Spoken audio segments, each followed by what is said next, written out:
এমন ভাবে বের হইয়া বেড়ায়, এমন ভাবে ব্যাপারটা ভাবে ঘুইরা বেড়ায়, ওই মহিলাদেরকে তাদের স্বামী ডাক দিলে শোনে না, ভাই ডাক দিলে শোনে না, স্বামী ডাক দিলে শোনে না, বাপ ডাক দিলে শোনে না। এবার বলেন এমন ব্যাপারটা ঘুরুন না মহিলা পুরা হবিগঞ্জ এলাকায় আছে না নাই? আমি বলবো পর্দার অন্তরালের মা, আমি চাই না গো মা আপনারা কোন মহিলারা জাহান্নামে যান। আমি চাই না আমার এ হবিগঞ্জের কোন নারীরা জাহান্নামে যাক।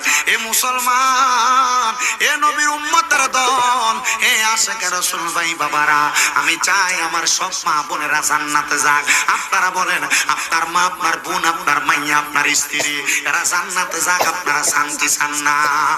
এই জোরে কোন নাইলে পরে ভাই দিলে ফিরে দিব বেটা, জোরে না করলে কবু জান্নাতে যাই চাইছে কোনে, তুমি জোরে কইছো না জান্নাতে যাক আপনারা চান কি চান না? দৌলতপুরের মহিলারা জান্নাতে যাক আপনারা চান কি চান না?